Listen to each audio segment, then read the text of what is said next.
Well, we're in the middle of our series, Get in the Game, Finding Your Place. And so we've been talking about that. The first part one, we talked about trust and being vulnerable.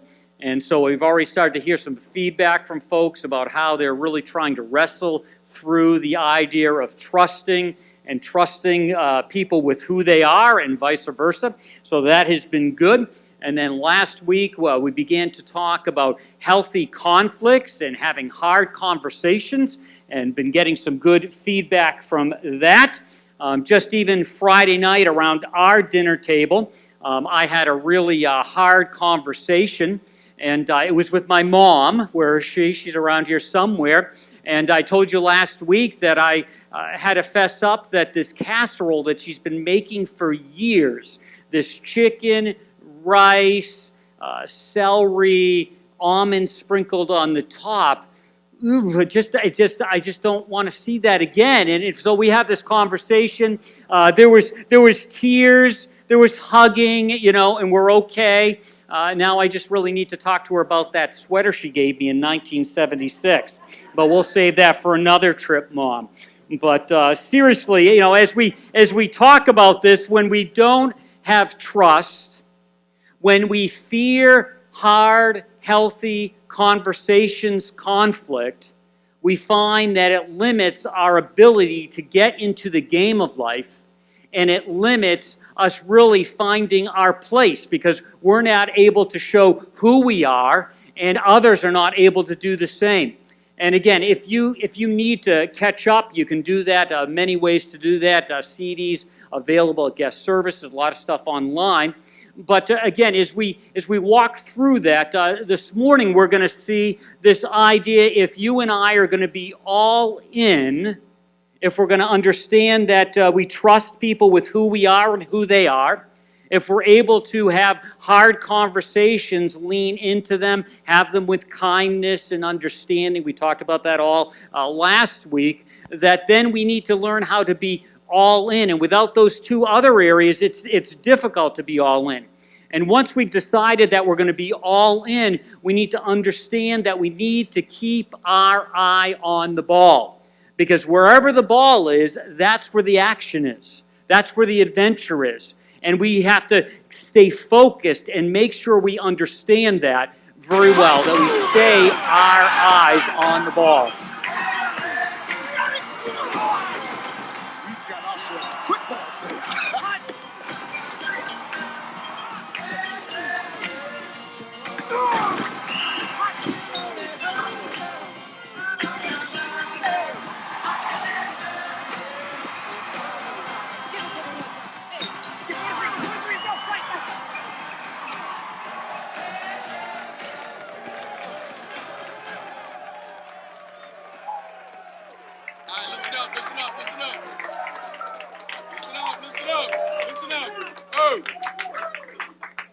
Game ball. Ronnie Bass.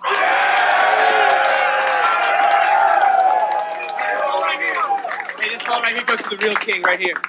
Thanks for teaching me the veer, Rev. Oh, God.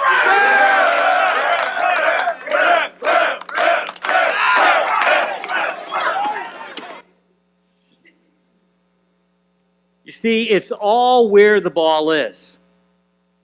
It's keeping your eye on the ball. I don't know if you've noticed, but Ronnie Banks' number on his shirt was a 12, but that's for another message. Anyway, but the eye was on the ball.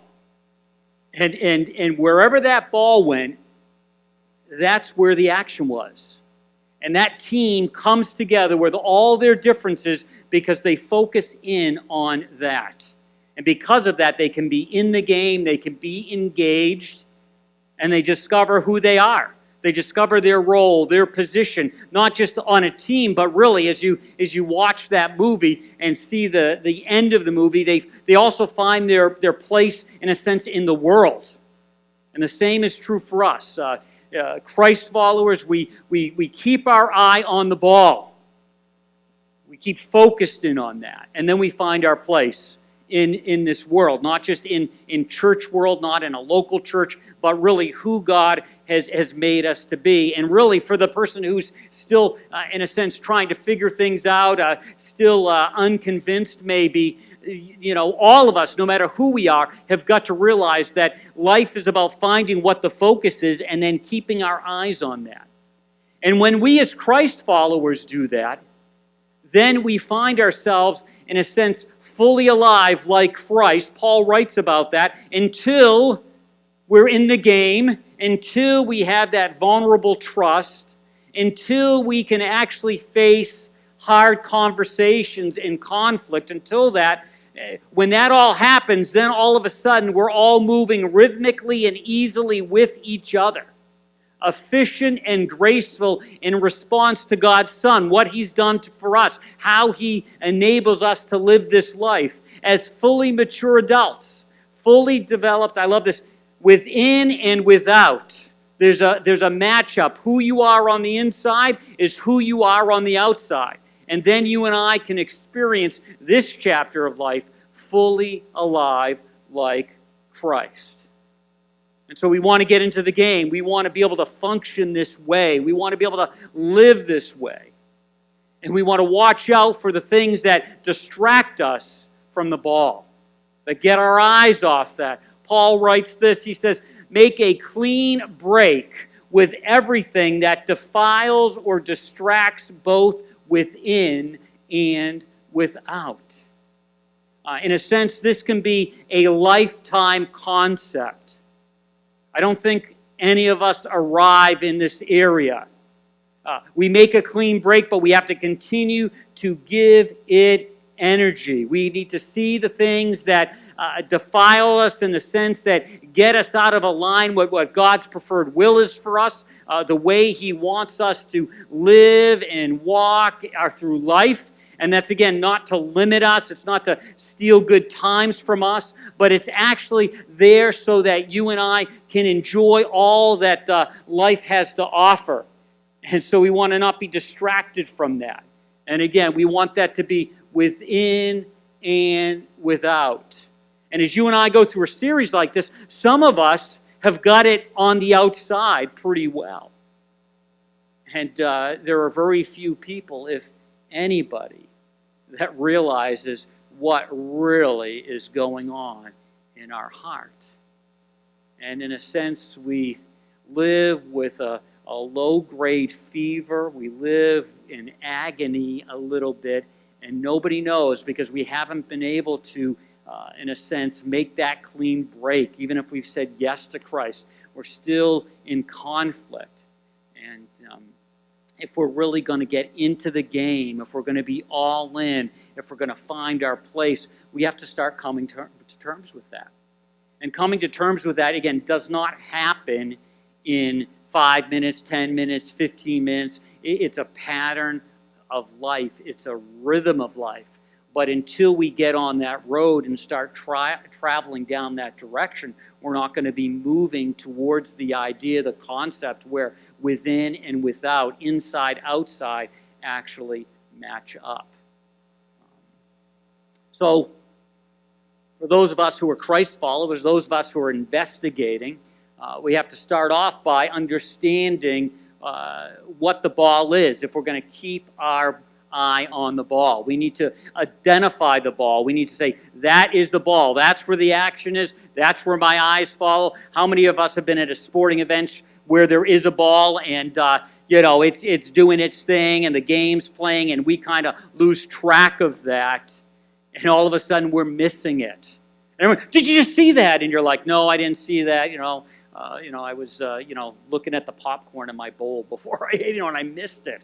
So this idea of keeping our eye on the ball and then identifying it. Now in a sporting event, it's very easy to say that's the ball, but in life it may be a little bit more difficult. And the writer of Hebrews helps us with that when he writes this. He says, so my dear friends, companions in following this call to the heights, take a good, hard look at Jesus. He's the centerpiece.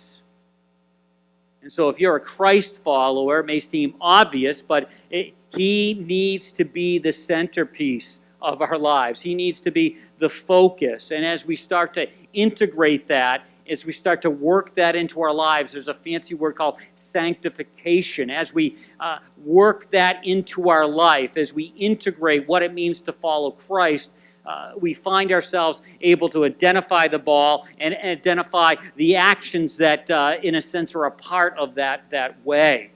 And we do that. Years ago, there was a coach. I'm losing it now. Vince Lombardi, and he was a famous coach, and he would start off every year's practice with this idea, and he would say, "Gentlemen, this is for the veterans, this is for the rookies." He would start off that preseason practice where he would pull out a football and he'd go, "This is a football." And then he would walk through all the basics. And it would seem so obvious, but it's so easy for us in any discipline of life and any activity of life to forget what the ball really is and to hold on to it and then to order our life around that. But for the Christ follower, it's ordering our lives around Christ.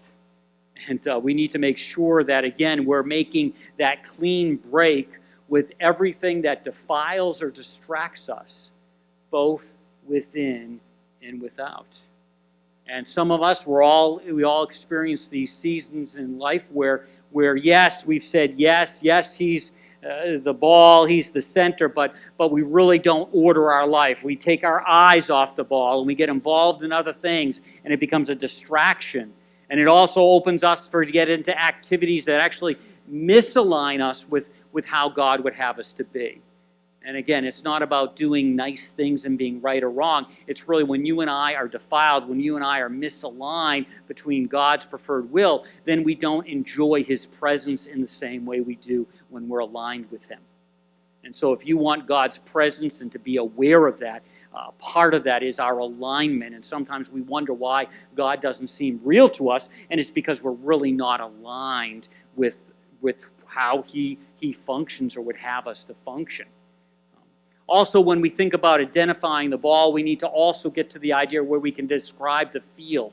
Where are we playing? What's the field look like? What's the ground look like? Jesus gives us this idea. You hear this idea of the Great Commandment and the Great Commission. And the Great Commandment is this, very familiar to us. Love the Lord your God with all your heart, with all your soul, with all your mind. This is the first and greatest commandment. There are three alls, being all in.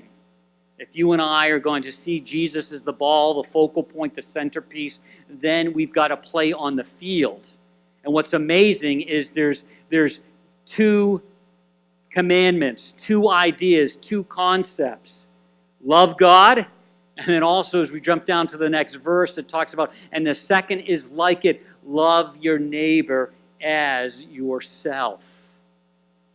And so when we can line those two concepts up, when we see that those two concepts are on the field, or they are the field, then we can start playing. And it's interesting that Jesus then says, all the law and the prophets hang on these two commandments, these two ideas. So if you and I say, what does it mean to say Christ and then live this life, it comes down to loving God and loving others. And I love how the Newer Testament is really just an expression of those two commandments. It gets no more complicated than that. Following Christ is not supposed to be complicated. It's love God and then express that you love God by loving others as yourself. So we have the ball, then we have the field, and so we then move on to a second part of the field, and we see that in Matthew 28, verses 19-20. It says, therefore go and make disciples. We've talked about this before. This idea of go isn't just going somewhere. It's as you go, as you travel through life. So it's not something you need to necessarily just manufacture. Oh, I need to be going. No, no, no, no. It's as you go, as you do life, as you live your life, the places you go, the people you hang out. As you go, make disciples. And in other words, point to Christ. So where we shop, where we live, where we go to school, where we work, all these places where we're going, the way we drive, all those kinds of things. As you're in motion, living life, doesn't have to be some special thing. Yes, going on, these make a difference mission trips, going down to Honduras, that's very powerful. We need to be about those, but it's just not going in those specialized moments. It's always as we go. So therefore, go and make disciples of all nations and baptizing them in the Father, and the Son, and the Holy Spirit. That's the idea of discipleship, identifying with Christ. We want to go and see people because we are a positive influence in their life, that they want to identify with God, with Christ. They say yes to Him, and teaching them to obey everything. Again, that's aligning with His preferred will. I have commanded, and surely I am with you always to the very end of the age, the end of time, the end of life. And what's interesting with this, I am with you, is sometimes you and I go, man, I wish God was more present in my life. We want the I am with you always, but we forget the first part of this thought. The first part where Jesus says, go and make disciples. When you and I go, as we're going, and we're pointing to Christ, and that's a part of the rhythm of our life, we're going to all of a sudden be aware that He is with us. When we're not, as we're going, pointing to Him, then it's not going to be like we're aware that He's present. Because I don't know about you, but when I find somebody being responsive, open, or those God moments, when I see those, then all of a sudden I'm very aware of God. But if I'm not into those moments, if I'm not aware of those moments, then I'm going to find that I'm not really aware that He's with me. So if you're thinking, man, I really want to be aware of God's presence, a part of that is being about what He wants us to be about. It's about giving ourselves away. And as you and I give ourselves away, all of a sudden we're going to discover that He's always been with us. He is with us because He's showing up in all these little moments where all of a sudden it's like, wow, that was a God moment. Last night, Al talked about God winks, and the idea that, again, it's just apparent that God is in that moment. So the field, great commandment, love God, love others. Great commission, as you're living your life, as you're going, point to Christ. And what's unbelievable is you'll find yourself on the field, and you'll find that God is on the field with you. So, the ball, the field, how do we, in a sense, get a win? How does that happen? How do we, in a sense, run for a touchdown? Now, this can be said a number of ways, but here at our church, this is the way we say this, and some of you probably could go along and fill in those blanks before they even go up on the screen, and that's a good thing. But how do we run for a touchdown? This is the way we run for a touchdown.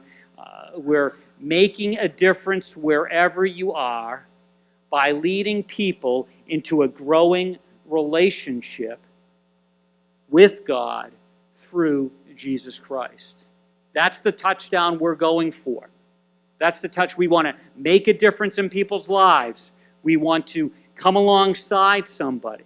Life is complicated. Life is hard, and we want to come alongside and help. So we make a difference, make a lasting difference. And we lead people, we point people into a growing relationship with God through Christ because it's happening in our life.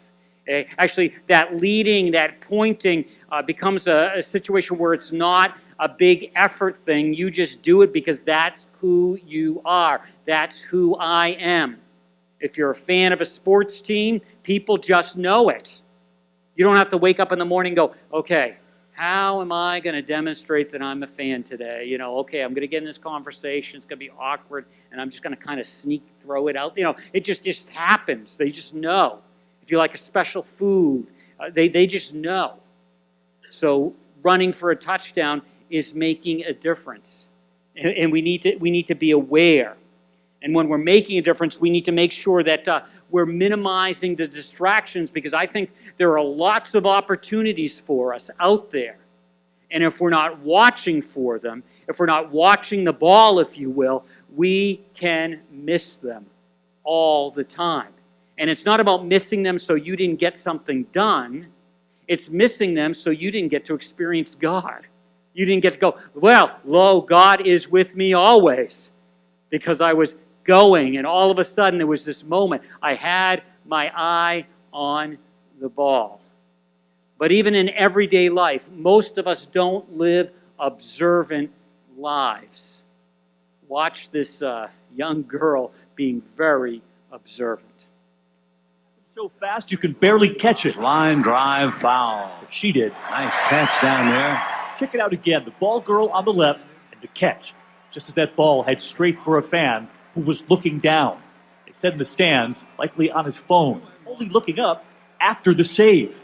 Online tonight, they're simply calling her Emily the Ball Girl, number 90, narrowly saving not only him, but that beer. Glass half full. That ball was clocked at 108.7 miles per hour. You need to be observant to catch a ball going 108 miles an hour. You need to have your eye on the ball. Do you and I really have our eye on the ball?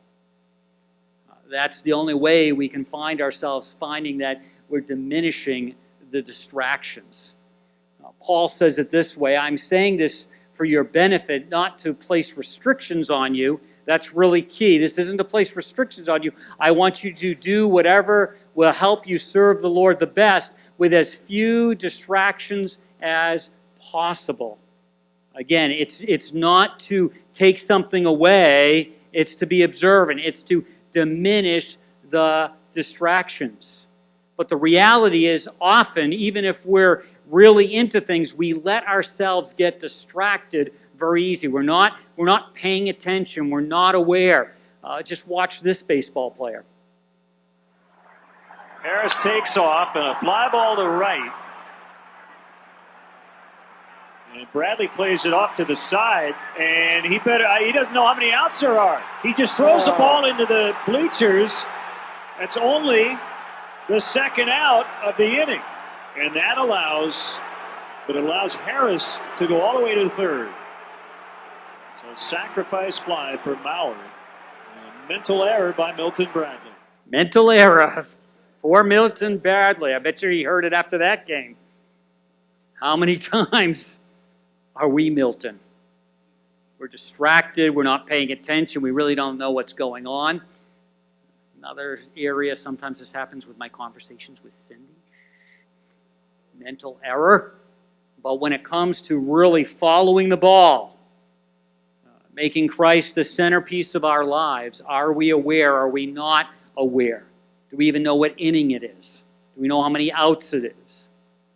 See, because you and I need to figure out how to, in a sense, focus on what's important.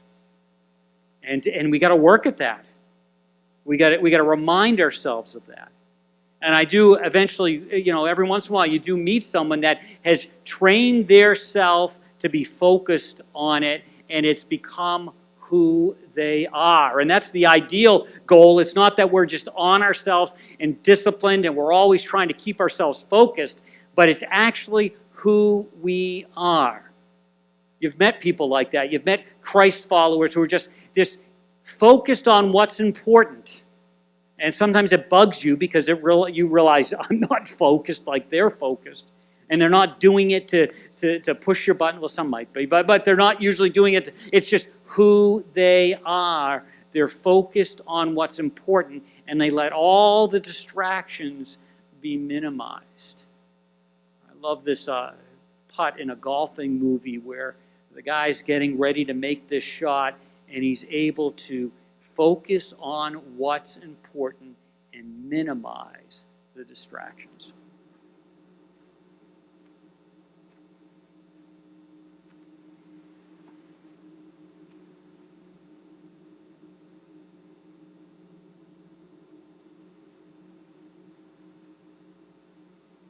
blocked out the sound of the crowd. He's focused on what he needs to do.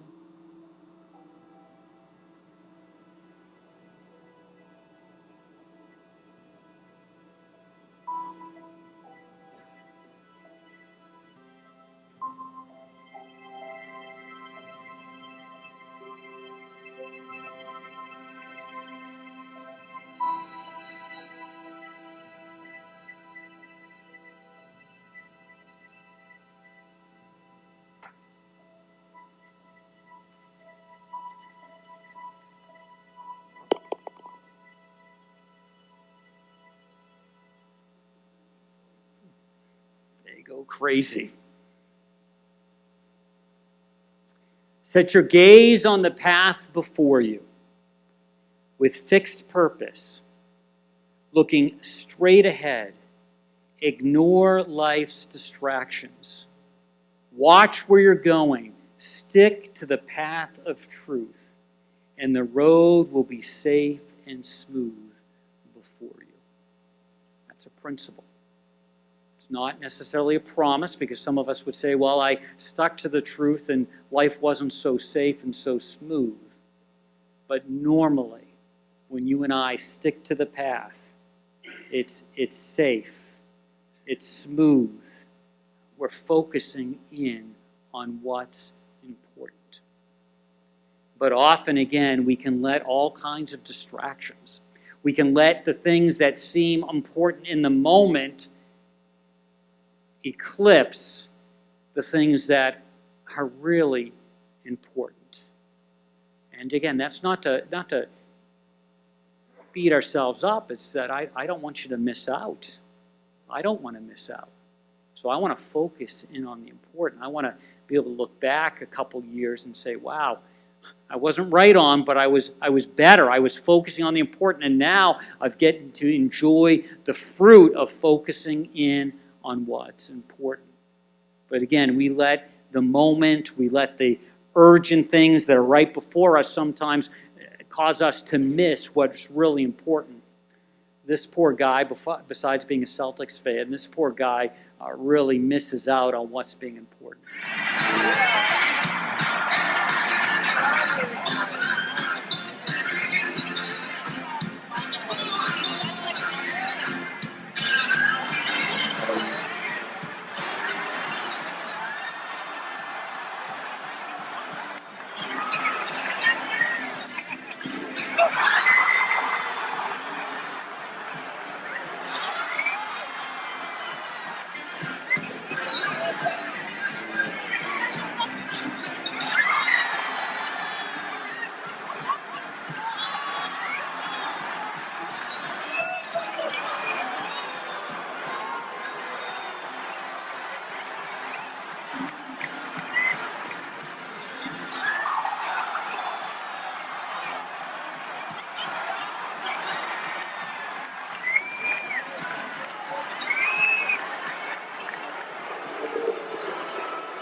Aren't you happy there's not a camera that follows you around everywhere you go? Aren't you happy? But that guy can be all of us. It's just not a guy thing. All of us can be that, and we miss out on, we're totally unaware. We're not focused on the ball. We're not focused on the field, and we miss out. Again, it's not about, as you think about a church and you think about getting things done, it's not about us missing out on getting things done. That's why we want you to get into the game. It's about you personally missing out on the best life you can have following God. And that's different for all of us. But we all have the opportunity to miss out. Now also, when we're thinking about this and we're thinking about the field and all of that, we also need to understand the surface of the field. Now, I'm not an expert on this, but a lot of these astroturfs, there's a big science that goes into this, and some of these are 8 inches thick with all kinds of layers of different stuff. And one of the things they put on, somebody decided this was a good idea, to put something on the surface that made the friction be less. So sometimes you can actually see, I read, that there's like a little shiny coating on this AstroTurf stuff that lessens that so you don't get rug burns. So those of us who are Christ followers, who are trying to keep our eye on the ball, we're trying to play on that field we just described, need to also remember that the surface, as we're interacting with our world, we need to try to keep the rug burns down to a minimum. I can remember especially as a kid and wrestling with other kids and wrestling, and every once in a while you would forget this, that you could get rug burns, and all of a sudden, after wrestling and horsing around, all of a sudden you'd realize your knees, there were holes in them because you would just rub the skin right off. And you don't need to do that. And so as we're trying to, as we go, point to Christ, as we're trying to be in the game, as we're trying to have trust, as we're trying to have healthy, hard conversations, as we're keeping our eye on the ball, as we're all in, we need to ask ourselves, what kind of surface do we create? I love what James writes, or James says in a big meeting. We don't have time to go through all the details. He says, "So here is my counsel. We should not burden these outsiders who are turning to God." And this is something that is actually a side issue, is really important to us as a church family, that as we are doing this thing called church, living out faith, we're trying very hard not to add rules and regulations that make it hard for those who maybe have stepped away from faith, maybe given up on church, maybe have no exposure to that. We want to make it, in a sense, easier for people who are turning towards God, for them to discover who God is and say yes to Him. So we do lots of things. Years ago, when we decided to have air conditioning in this part of the building and then the newer part of the building, it was to make it nicer for people when they come in. We wanted to make it easier. Why should people come to church and be hot and sweaty and uncomfortable and all those kinds of things if we can do something different? We could do it, so we did it. There are things that we try to do to make it easier as a church family way and as individual ways. So as we're thinking about expressing our faith, as we're expressing to point, we need to ask ourselves, are we creating a rug burn free zone, or are we creating rug burns that aren't necessary? When there's a possibility to make it easier to understand for those that have not said yes to Christ, who are turning to God, who might be a pre-Christ follower, we ought to do it. And James drives this home in Acts chapter 15. If you again look at the circumstances, there's this idea: do we burden them with all the traditions and rules of the past that they don't have to have, or do we free them from that and just make it the main thing, Jesus? And they actually decide to make it just the main thing. In that day and age, it meant that those who were deciding to follow Jesus, to become Christ followers, didn't have to go through all of the traditions and all the ceremonial law and all the things of a Jewish person. And men, we say amen to that, right? All right. So, but they would not make it hard. So we need to ask ourselves, are we making it a rug burn free zone? I love what Jesus says. Jesus says, go figure out what the scripture means. I'm after mercy, not religion. I'm here to invite outsiders, not coddle insiders. And if you really think about that expression, that can be a tough one. Coddle insiders. Or are we to invite outsiders? So you're going to discover that as we live our lives, we need to understand that.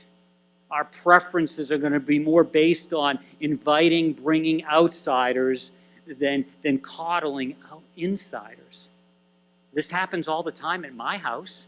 Cindy's always nicer to the guests at our house than me. I don't get if there's one last piece of something, I don't get it. I have to offer it to the outside. I mean, they didn't pay for it. They didn't have anything to do with it. Why do they get the last piece of whatever? Just the other day, she made a pie. My parents are over, and we each had our piece of pie, and I wanted a second piece of pie, and she said, no, we need to save that so when we have a meal together, all four of us can have a piece of pie. I'm like, why can't I have a piece of pie now? So again, it happens in your home. They don't coddle the insiders, do they? You're kind to the outsiders. Shouldn't that be true of us who are following Christ and pointing to Christ? Very quickly, we're not going to go through all this. I'm just going to give you the blanks. You can look at this on your own. But what happens when we take our eyes off the ball? What happens? I'd love you to, on your own, read 1 Corinthians 11, 17 through 22. You'll see how this church at Corinth acted together as individuals when they took their eye off the ball. These are the things that would happen. First of all, it was easy for them to be competitive and territorial. You see this. I'm not going to explain it. You can read it on your own, and you'll see this come right off the pages. They'd taken their eye off the ball, and they were competitive with each other and territorial with each other. It was also easy for them to be judgmental. They were all over each other. We read that passage a couple weeks ago where Jesus says, take the 2x4, the beam out of your own eye before you go after someone who has a little splinter in theirs. Judgmental. They were also very argumentative. Very argumentative. They were apathetic. They were just totally just missing it. They cared about themselves. They didn't care about others. And why? Because they took their eyes off the ball. I don't know if you've ever heard this expression, and I'm going to get it a little bit off, but, I've heard people talk about, you're trying to climb the ladder, and sometimes that's in the business world, but maybe that's in just life. You're trying to climb the ladder, and you're doing well. You're climbing the ladder, and as you work your way to the top of the ladder, all of a sudden you realize that the ladder is leaning against the wrong wall. And for a lot of us, because we've taken our eye off the ball, we're climbing the ladder. We're diligently climbing the ladder. We're working hard at climbing the ladder. We're being careful at climbing the ladder. But if we're not careful, we're all of a sudden going to discover the ladder was leaning against the wrong wall. And what a disappointment in that moment. Maybe we can discover that before we get too far up the ladder. Bottom line is this. There is no point in running the wrong ball in the wrong direction, no matter how well you run. There's no point in running the wrong ball. You got to identify what the ball is. You may even do it well, but in the wrong direction, no matter how well you run. And especially for us who claim to be Christ followers, I'm really conscious of this. I don't want my life, as it starts to wind down, to discover that I ran well. I ran hard. I didn't fumble it. But I was carrying the wrong ball in the wrong direction, and it won't matter that I ran it well. There's actually a story, and we're not going to look at it, a story about a guy who picks up the fumble and runs the wrong way and scores a touchdown. Don't want to be that guy. I hope you don't want to be that guy. I hope you'll understand that we need to keep our eyes on the ball. Let's pray. Heavenly Father, we just thank you for this morning. We thank you that we can be together. We're thankful that we can focus in on you after a busy week. And we just ask that wherever we're at in this spiritual journey, whether we've said yes to you, whether we haven't, we really would be asking ourselves the hard questions. Where is our eye? Is our eye on the right ball? And what are the ramifications for life? And Father, in a moment like this, we thank you that your Spirit, your presence can be working on our hearts. And we ask that in this moment, whatever you're saying to us, however you're leading us, whatever you're revealing to us, that we wouldn't, in a sense, let it fade as we leave this place. That we would keep it in our hearts, and we would start to continue to have our inside and our outside match up as we follow you. We thank you. In Jesus' name.